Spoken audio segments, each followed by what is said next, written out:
Fidèles téléspectateurs, bienvenue devant vos postes téléviseurs. Nous sommes très heureux de vous savoir nombreux devant vos télévisions, devant vos ordinateurs, devant vos tablettes, vos téléphones pour suivre l'émission Plateau Spirituel. Eh bien, vous êtes sur Actu 30. Nous vous souhaitons toutes les bonnes choses. Nous avons juste déplacé le plateau et nous sommes à Bandal Bisengo. Nous sommes à l'église Centre évangélique Les Ouvriers de la Moisson, CEOM, qui est dirigé par le représentant légal, le pasteur Élisée Kassanda. C'est lui qui sera notre invité ce soir et avec lui, nous allons échanger sur un sujet aussi très intéressant que moi-même. D'ailleurs, ce sujet m'a pris toute une nuit pour préparer les missions. Le sujet, c'est l'Église face à l'émergence prophétique et apostolique. Nous allons discuter ce sujet avec le pasteur Élisée Kassanda, qui est notre invité de ce soir.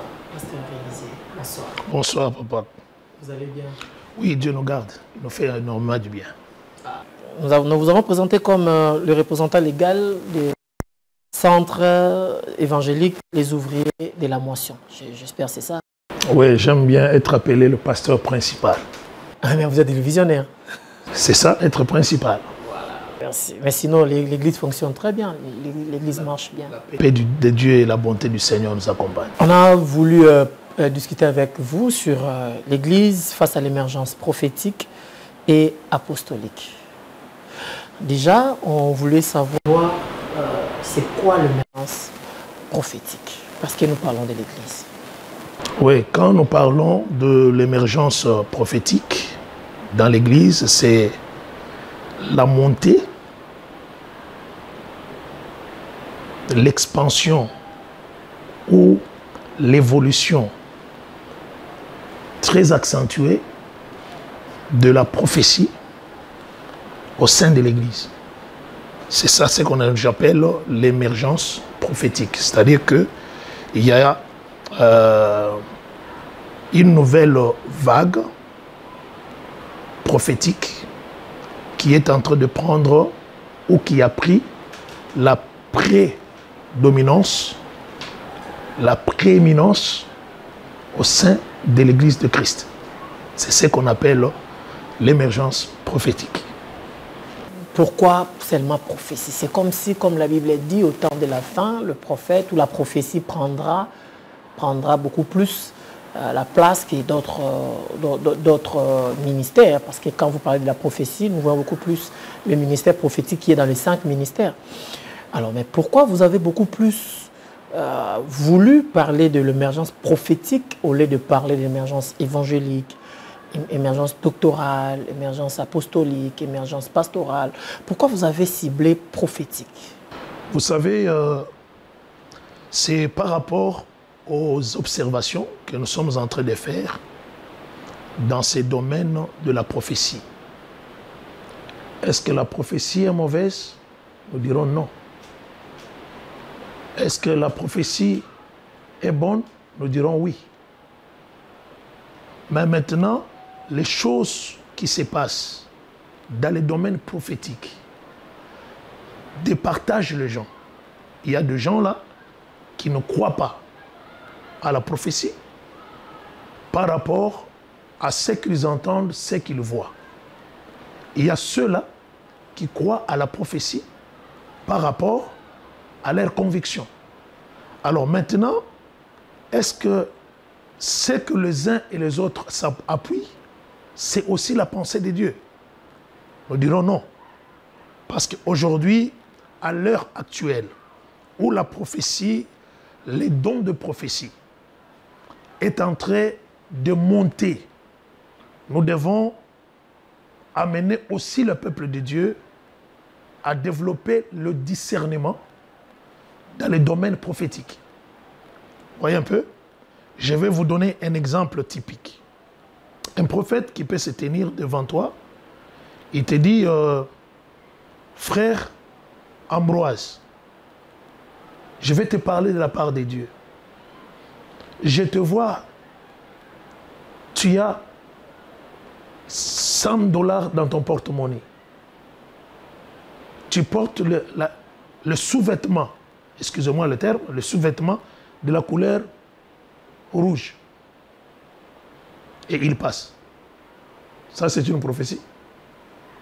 Qu'est-ce qu'il a dit? Il n'a rien dit. Ce qu'il a dit, te servira à quoi? Nous devons connaître, lorsqu'on prophétise, qu'est-ce qu'on est en train de chercher? Parce que la prophétie a des objectifs à atteindre. La prophétie a un but à atteindre. Comme l'apôtre le dit, lorsqu'on prophétise, c'est pour exhorter, édifier, corriger et consoler. Ce sont les trois axes de l'objectivité prophétique. Mais lorsqu'il y a dérapage de la prophétie, faut-il critiquer la prophétie? Je dis non. Parce que la Bible ne nous autorise pas à critiquer la prophétie. Mais la Bible nous autorise à examiner la prophétie. Examiner et critiquer, c'est des choses. Alors, pour examiner, nous devons avoir en nous l'esprit de discernement pour examiner la prophétie. Et toute prophétie doit être examinée à la lumière de la parole de Dieu. Donc, je crois que si on considère les choses dans cette hypothèse, dans cette pensée, le peuple de Dieu sera éclairé suffisamment. Avant d'aller à l'émergence apostolique, parce que c'est aussi un sujet qu'on doit discuter, parlons un peu de l'émergence prophétique pendant 2, 3, 5 minutes et on ferme la parenthèse.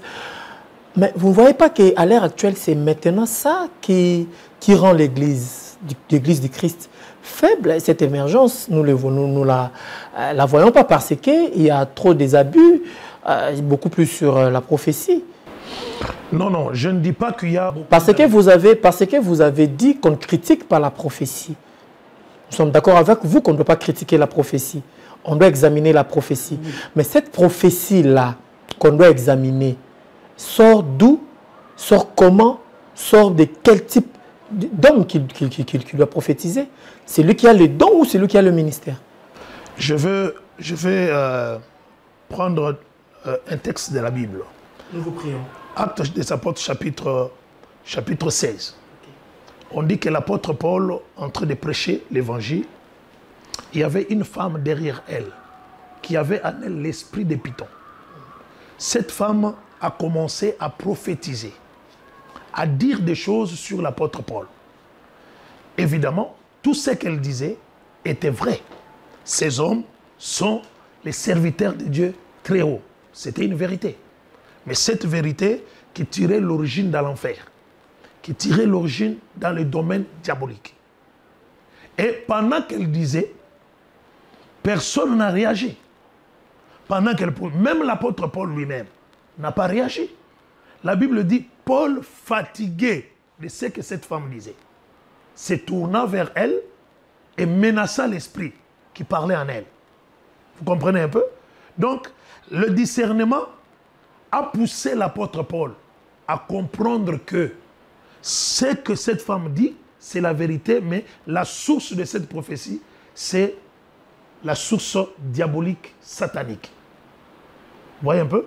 Mais l'apôtre Paul n'a pas critiqué la prophétie, mais il a utilisé l'autorité spirituelle, le pouvoir spirituel qu'il avait. Donc il a utilisé la prière d'autorité.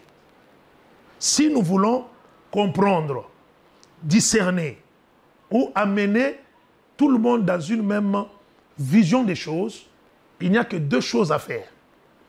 Prier pour toutes les prophéties qu'on nous donne. Et deuxièmement, avoir le discernement par rapport à ce qui nous a été donné. Parce que la parole de Dieu dit, nous les reconnaîtrons par leurs œuvres. Ce qu'il a dit, tu dois reconnaître ce que la personne a dit par ses œuvres. Ça, c'est un. Deuxièmement, si ce qu'il dit n'arrive pas, c'est une mauvaise prophétie. OK? Alors, deuxièmement ou troisièmement, ce que la personne dit là, est-ce que c'est conforme aux Saintes Écritures? Parce que laisse-moi vous dire, mon frère, que lorsqu'on donne une prophétie, la prophétie ne vient pas, si tu as le Saint-Esprit, la prophétie ne vient pas comme quelque chose de spécial. Non. C'est-à-dire la prophétie vient confirmer ce que le Saint-Esprit t'aurait d'abord dit toi-même. Parce que quand je le Saint-Esprit à moi, le Saint-Esprit a une mission avec moi. Il va me convaincre sur le péché, il va me convaincre sur la justice, va me convaincre sur le jugement. Sur base de la prophétie, il y a 3 choses qu'on doit respecter si nous voulons examiner la prophétie. C'est laisser le temps comme l'apôtre Paul devant cette femme qui avait l'esprit de Python. Deuxièmement, avoir le discernement des esprits, c'est important. Parce que nous devons reconnaître les faux par leurs œuvres. Troisièmement, procéder par la prière, comme l'apôtre l'a fait, il a chassé l'esprit impur. Donc, nous ne sommes pas, nous, chrétiens ou serviteurs de Dieu, appelés à critiquer les prophéties. Mais nous sommes appelés à examiner les prophéties. Donc, vous comprendrez que même les gens qui passent sur le média pour critiquer, décourager le peuple de Dieu par rapport aux prophéties, entre guillemets, ce sont les gens soudoyés par le diable. Pourquoi? C'est pour amener les enfants de Dieu au découragement afin de les détourner de leur destinée. C'est important qu'on prophétise, mais on doit discerner toute prophétie, comme l'apôtre Paul le dit dans le livre des Colossiens. Allons d'abord à l'émergence.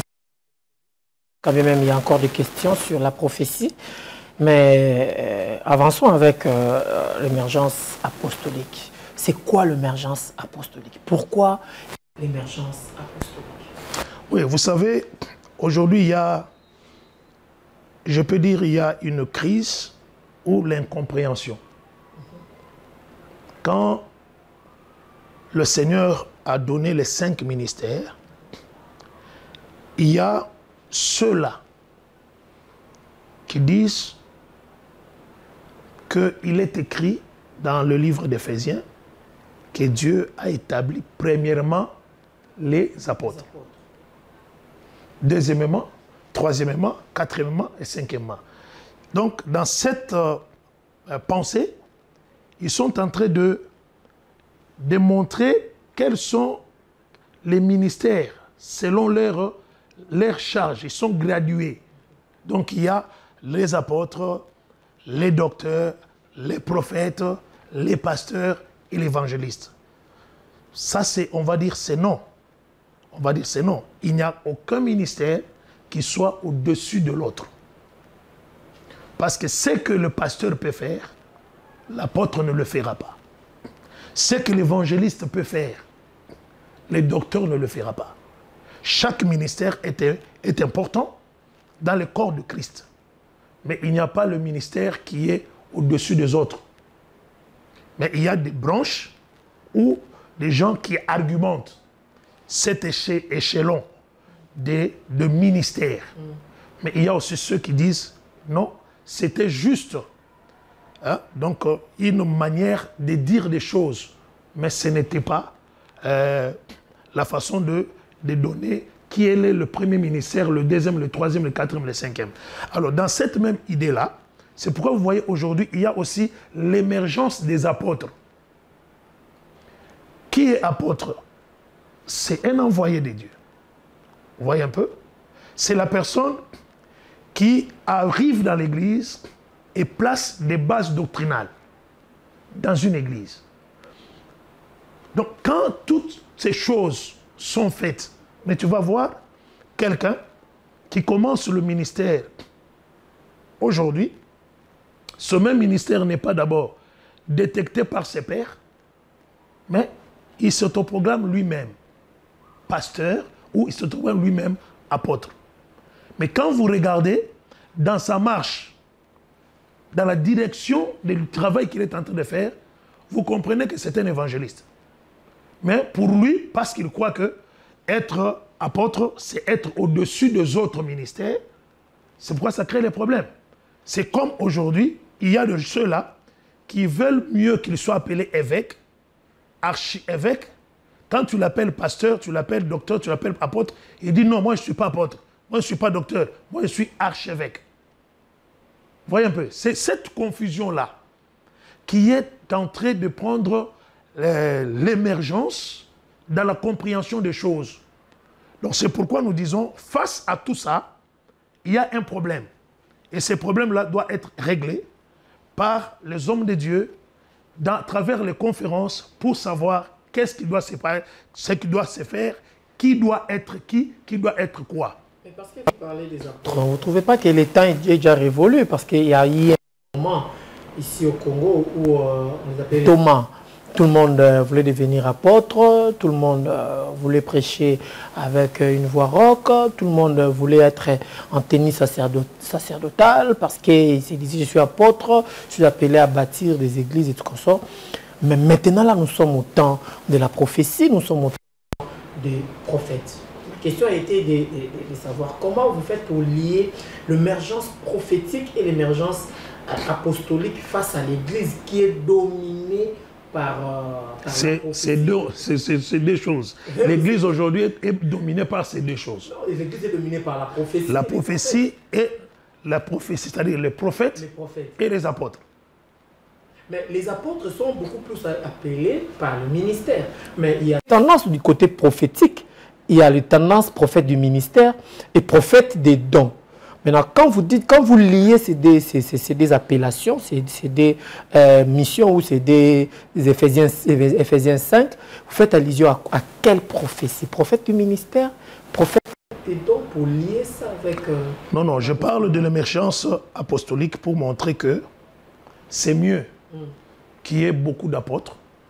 Okay. C'est une bonne chose. Je suis d'avis de soutenir cette thèse-là, mais de ne pas soutenir cette thèse dans la déformation de la pensée biblique. Okay. Ce n'est pas une gloire d'être apôtre. Ce n'est pas une renommée d'être apôtre, mais c'est une charge que le Seigneur donne à une personne pour remplir une responsabilité, pour remplir certaines choses dans le corps de Christ. Vous voyez? Nous avons cité, il est envoyé pour mettre des bases doctrinales. Il est envoyé pour mettre de l'ordre dans l'Église, là où il y a des désordres. Il est envoyé pour bâtir les églises. Vous voyez un peu? Mais quelqu'un qui est apôtre pendant 35 ans, il n'est que dans son église. Pendant 35 ans. 35 ans, que dans son église locale. Il n'a pas même des extensions. Est-ce qu'il est-il un apôtre? On doit attester son apostolat. Okay. C'est une question. Alors, face à cette émergence-là, nous devons... Je vais donner un exemple très clair. Je prends l'exemple de l'apôtre Roland Dallot, que j'apprécie et que je salue. Cet homme de Dieu a fait preuve de son apostolat. Vous voyez? Il était pasteur, on l'appelait pasteur. Il y a même à une certaine époque, on l'appelait Yadalo. Vous voyez? On l'appelait à l'église Yadalo, Yadalo, Yadalo. Mais plus son travail a émergé. Et il a bâti. Et il est aujourd'hui parmi les apôtres de la RDC. Que nous encourageons et nous apprécions ce travail. Donc l'émergence existe, mais qu'il ne soit pas l'émergence dans les désordres. Même s'il y a les désordres, on ne doit pas commencer à se tirer les uns les autres, parce que toi tu es évangéliste, tu veux tirer sur les apôtres. Parce que toi tu es pasteur, tu veux tirer sur les apôtres. Non, on doit juste recadrer les choses pour que l'œuvre de Dieu continue en bon. Est-ce qu'à l'heure actuelle, nous pouvons dire que prophétiquement parlant, l'Église a émergé du côté, prenons du deux côtés, spirituel, qui est beaucoup plus lié du côté prophétie, et enseignement, qui est lié du côté apostolique, face, disons, je ne dirais pas face à autre chose, mais est-ce qu'à l'heure actuelle, nous pouvons dire que l'Église a émergé, ou nous devrons encore attendre l'émergence de l'Église du côté spirituel et du côté enseignement? L'Église du Seigneur est en train d'avancer avec ceux qui sont sauvés. Là, j'insiste pour dire,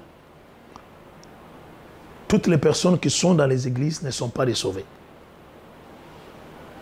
Mais c'est fort, ça. Je dis bien, oui. La Bible dit que chaque jour, le Seigneur ajoutait à l'Église le nombre de ceux-là qui étaient sauvés. C'est pourquoi les évangélistes, les gagneurs d'âmes, doivent faire un grand travail en dehors de l'Église pour amener Christ dans la vie des gens qui n'ont pas encore reçu Jésus. C'est quand tu parles à la personne, il reçoit Christ dans la rue là. Il reçoit Christ dans la rue et tu l'amènes, il a déjà reçu Jésus dans la rue et tu l'amènes maintenant pour faire partie de l'église. Mais aujourd'hui, qu'est-ce que nos amis, les frères et les sœurs qui sont en train de faire? Il dit à son ami, il y a un truc en l'église. Et son ami arrive à l'église et il commence seulement à prier, et il te dit, j'ai déjà 2 ans dans cette église-là, il n'a jamais reçu Jésus comme Seigneur Sauveur, mais il est membre de l'église. Donc, le problème, je vais dire que, pour moi, je ne dis pas pour les autres, je dis que l'église n'a pas émergé. Mais l'église est en train de rétrograder. Comme signe de cette vie rétrograde de l'église, vous allez voir que la majorité des frères et sœurs qui étaient avec nous hier, aujourd'hui, sont tous, ou à 70%, retournés dans l'église catholique. C'est aujourd'hui, c'est plein. Tu vas à Saint-X, c'est plein. Hier, c'était déjà vide. Mais aujourd'hui, c'est plein. C'est-à-dire que nous, de notre côté, nous sommes en train de faillir à notre mission que de continuer dans la mission que le Seigneur nous a donnée. Donc je dis que l'Église est en train de rétrograder par rapport au travail qui doit être fait. Cela est dû à quoi? Cela est dû, premièrement, aux enseignements, parce qu'aujourd'hui, les églises, nous ne voulons pas enseigner le peuple de Dieu, mais nous voulons plus exhorter le peuple de Dieu. Nous voulons plus encourager. Aujourd'hui, la majorité de ceux qui sont avec nous, au lieu de prêcher, au lieu d'enseigner, sont devenus des motivateurs dans les églises. Alors, c'est ça la première chose, c'est-à-dire que l'enseignement a perdu sa place au sein de l'église. Et deuxièmement, il y a des comportements et des conduites des uns et des autres qui laissent à désirer, qui sont en train aussi de fragiliser l'église. Troisièmement, ce sont les personnes qui sont les éternels insatisfaits au sein des églises. Ça, je prends l'exemple dans des conseils des pasteurs. Il y a des serviteurs, des servantes de Dieu qui sont insatisfaits. Ceux qui croyaient que quand il est venu servir Dieu, par exemple, on doit se partager le gâteau comme dans la politique. Les gens qui sont comme ça. Alors quand ils ne trouvent pas gain de cause, qu'est-ce qu'il fait?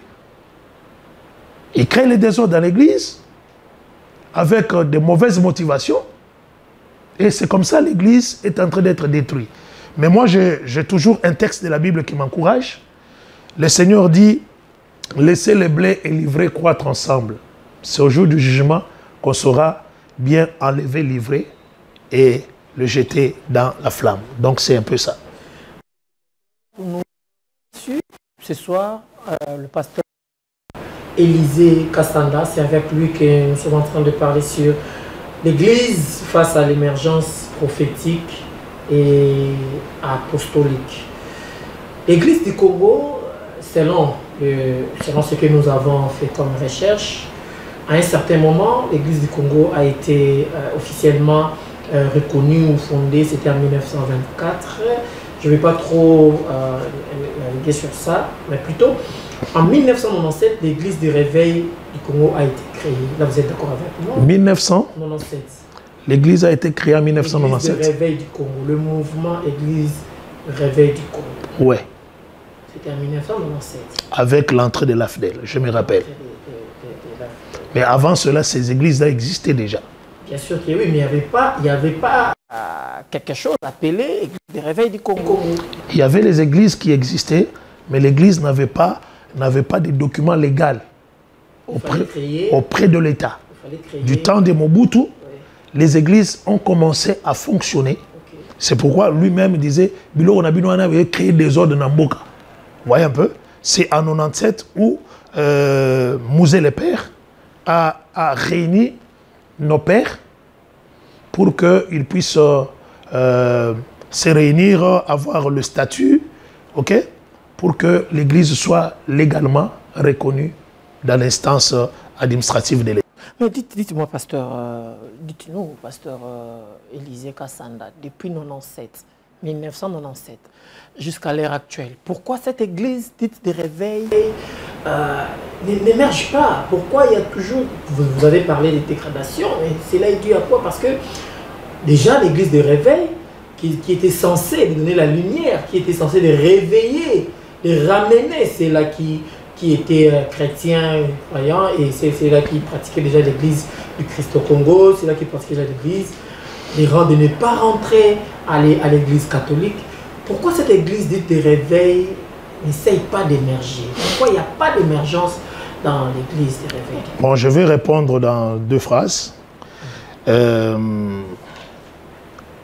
J'ai dit qu'il n'y a pas de... Il y a la lumière dans l'église. Il y a la grâce de Dieu dans l'église, il y a la portion, l'onction. Alors, le problème, c'est quoi? L'onction sans organisation et sans l'administration, l'onction est nulle. Ce qui a détruit tout ça, c'est l'église a eu l'onction, mais l'église a manqué l'aspect organisationnel et l'aspect administratif. C'est ça ce qui a détruit l'église. Mais l'onction est là. Mais parce que l'onction ne peut pas exister seule. L'onction a besoin de ces 2 sœurs, l'organisation et l'administration, pour que l'église soit efficace. Ça, c'est par rapport à ce que nous connaissons. Deuxièmement, c'est la formation de cadres devant diriger les églises. Cette formation est nécessaire. L'église s'est réveillée en retard. Ok? Vous voyez, aujourd'hui, je bénis vraiment les hommes de Dieu qui ont des formations, qui ont des conférences, qui ont les écoles bibliques, qui ont les écoles théologiques. C'est dans ces cadres-là que nous pouvons amener les générations qui montent et nous-mêmes à apprendre encore beaucoup plus sur les choses de Dieu. Okay? Donc je crois que ce qui a manqué hier, c'était la formation, c'était l'administration et l'organisation qui avait manqué, au-delà que nous soyons des gens remplis de l'onction. Mais cela aussi n'est pas dû à mal interprétation de la mission que vous avez reçue de Christ? Non, non. Vous savez, l'interprétation ou les divergences d'idées par rapport au texte biblique n'ont pas commencé aujourd'hui. Même dans l'église primitive, ça existait. Mais cela n'avait pas rétrogradé ou dégradé l'église catholique, l'église du 1er siècle. Non, il y avait des divergences d'idées, mais cela n'a pas empêché que l'église soit rétrograde. L'église continue à avancer. Je vais prendre l'exemple. Je prends l'apôtre Jacques, qui dit, dans Jacques 5, il dit, si quelqu'un est malade, qu'il appelle les évêques, les anciens, qu'ils puissent le oindre d'huile. Et la prière de la foi guérira le malade. À travers ce texte, qu'est-ce que l'apôtre a dit? L'apôtre n'a rien dit. Il soutient le judaïsme qui utilisait de l'huile et il soutient le christianisme qui avait comme le centre la foi. Vous voyez un peu? Il a laissé les gens en l'air. Il n'a rien dit. Alors, vous voyez que même l'apôtre Paul, face à toutes ces discussions ou des tractations par rapport aux Saintes Écritures, il dit ceci. Philippiens 3,15, il dit Face à tout ça, au point où nous sommes arrivés, laissons l'Esprit de Dieu nous éclairer. Il y aura toujours divergence d'idées. C'est pourquoi ce qui compte, c'est de présenter Christ comme fondement de notre foi. Par rapport à la divergence d'idées que vous venez de dire, fidèles téléspectateurs, nous avons pratiquement à la fin, mais permettez-nous de poser les 2, 3, 4 questions qui nous restent encore par rapport à la divergence d'idées, d'opinion que vous avez évoquée tout à l'heure. Est-ce que vous ne trouvez pas que l'Église est aussi devenue faible spirituellement, financièrement, parce que vous, je serai un peu direct avec vous, parce que vous, leaders, vous commencez à avoir beaucoup plus vos propres intérêts qui vous poussent à fléchir même les genoux devant les diables pour aller ajouter l'impact que la Bible appelle les faits étrangers.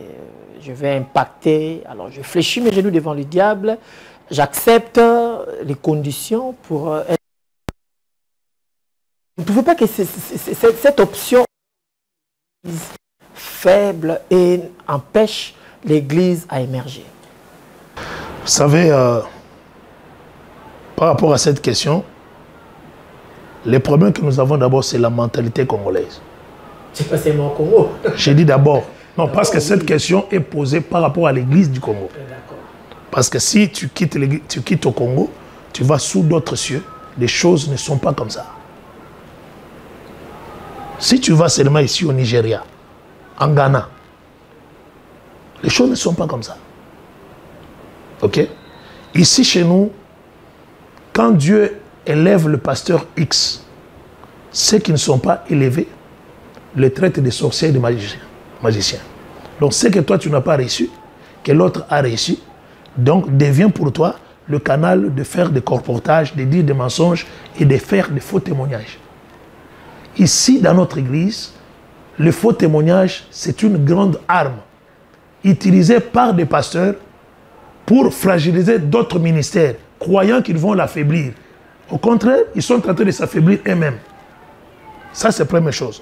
Moi, depuis que je suis en train de servir le Seigneur, je ne confirme pas des choses que moi-même je n'ai pas palpées. Comme vous venez de dire, il y a ceux qui sont allés fléchir les genoux. Je ne connais personne qui a fléchi les genoux. Mais vous connaissez quand même vos collègues pasteurs, plusieurs par en Israël, fléchir devant les ordres qu'on nous cite, qu'on nous balance à tout moment.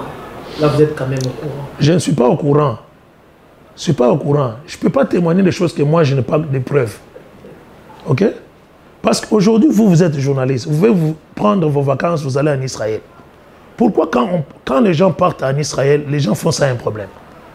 Mais quand les gens vont au Canada, vont au Brésil, on ne fait pas ça. Il n'y a pas la sorcellerie au Brésil, ni au Canada, ni en France, ni en Belgique. Il n'y a que la sorcellerie en Israël. C'est faux. Amenons-nous des preuves. Et dites ça, donnez des preuves comme ça. Là, on va croire. OK? Parce qu'aujourd'hui, c'est une guerre de renommée, tout ça. Les gens qui sont faibles, qui veulent aussi avoir quand même un certain positionnement dans les choses de Dieu. OK? Laissez discerner seulement ce que vous voyez que ça, ce qu'il dit, ce n'est pas bien, ce qu'il fait, ce n'est pas bon. OK? Discerner. Peut-être il le fait aussi par erreur. Voyez un peu. Okay. Il le fait aussi par erreur. Mais il y a des gens aujourd'hui qui vont en Israël. Est-ce que toutes les personnes qui utilisent l'huile dans l'église vont en Israël? Ceux qui font l'usage de l'huile d'olive dans les églises, vont en Israël? Non. C'est parce qu'il a cru à ce qui est écrit dans la Bible. Et il le fait.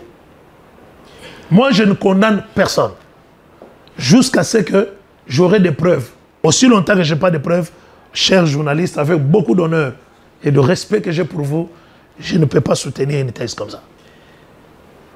On arrive à la fin, mais permettez-moi de vous poser encore cette question et puis on boucle l'émission. Est-ce que la prière elle-même suffit pour faire face aux enjeux de l'ère qui met l'Église en doute vis-à-vis de sa propre mission? La prière, c'est un des éléments capitaux que nous devons faire ou faire usage, utiliser, si nous voulons amener l'Église très loin. L'Église primitive, ou bien l'Église du 1er siècle, c'est par la prière que le Saint-Esprit est venu pour la naissance de cette Église. Ils étaient rassemblés dans la chambre, en train de prier. Tout à coup, le Saint-Esprit est venu. La naissance de l'Église a commencé parce que ces gens-là étaient dans la prière et le Saint-Esprit est venu. Donc c'est important de ne pas extraire dans l'Église la vie de prière. Deuxièmement, nous devons s'asseoir sur l'enseignement. Dans l'Église du 1er siècle, la Bible dit qu'il persévérait dans l'enseignement et non il persévérait dans la prédication et l'exhortation. Il persévérait dans l'enseignement, dans la communion fraternelle, dans la prière et dans la fraction de pain. C'est ce qui a fait la force de l'Église du 1er siècle. Si nous appliquons ces éléments dans nos églises, et là où nous avons des divergences d'idées, on peut laisser le Saint-Esprit faire son travail.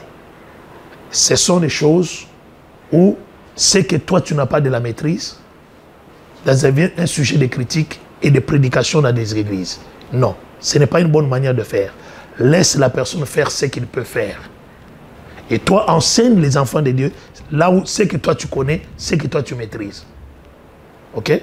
Parce que nous connaissons tous en partie.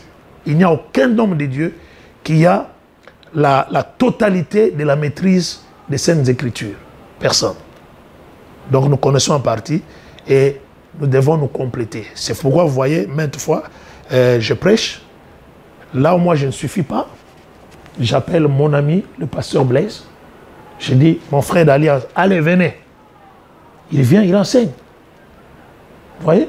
Donc, les fidèles de l'église aiment le pasteur Blaise. Vous voyez? Quand je dis, ok, je peux appeler, je dis, j'appelle le docteur Daniel Kawata. J'appelle le pasteur Pascal Katanga.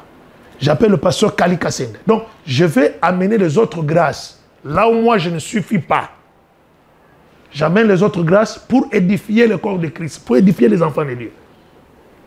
C'est ça, la meilleure procédure à faire lorsque nous voulons, si nous voulons faire avancer les choses dans l'œuvre de Dieu. Salut aussi le pasteur Blaise Ngoma, où il est, Père.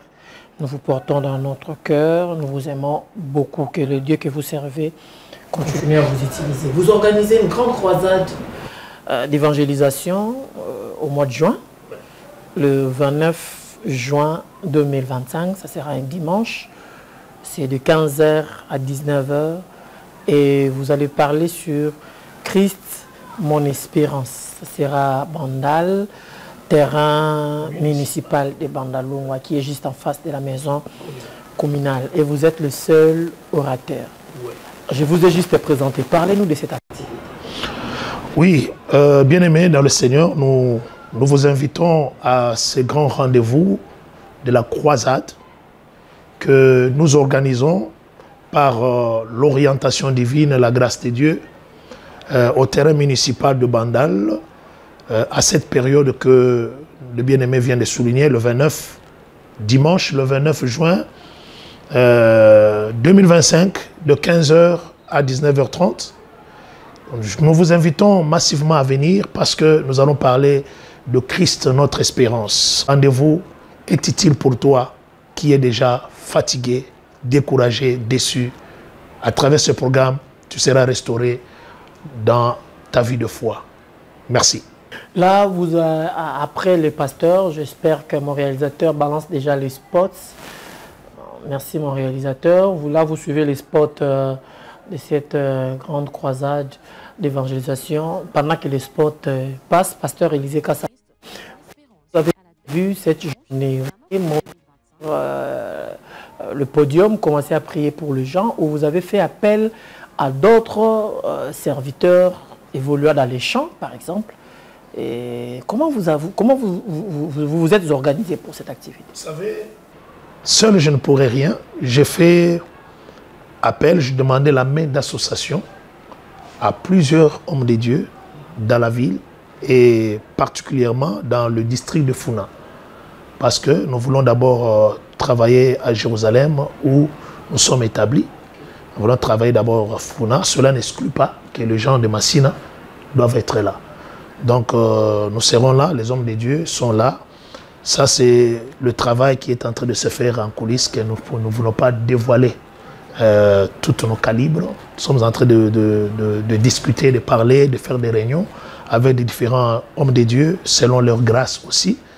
Mais ces jours-là, ils vont m'accompagner du haut de la chair et je vais prêcher et je vais faire le service que le Seigneur nous a mis à cœur de faire pour le salut des âmes. Et je souligne aussi une chose, toutes les âmes qui seront gagnées ces jours-là au Seigneur, ceux qui viendront, qui n'ont jamais reçu le Seigneur, qui vont l'accepter, ne seront pas d'office membres de l'église COM. Ils vont choisir les églises où ils peuvent aller communier. Oh. Ouais. Donc l'objectif, c'est pas de remplir COM. Non, non, non, non, non, non. L'objectif, c'est de gagner les âmes pour Christ. Okay. Pas de remplir COM. Je vais donner l'exemple. Aujourd'hui, une personne qui peut quitter Matadi Kibala, qui vient dans cette croisade-là. Ok? Maintenant, il n'a jamais reçu Jésus, il reçoit Jésus comme Seigneur et Sauveur.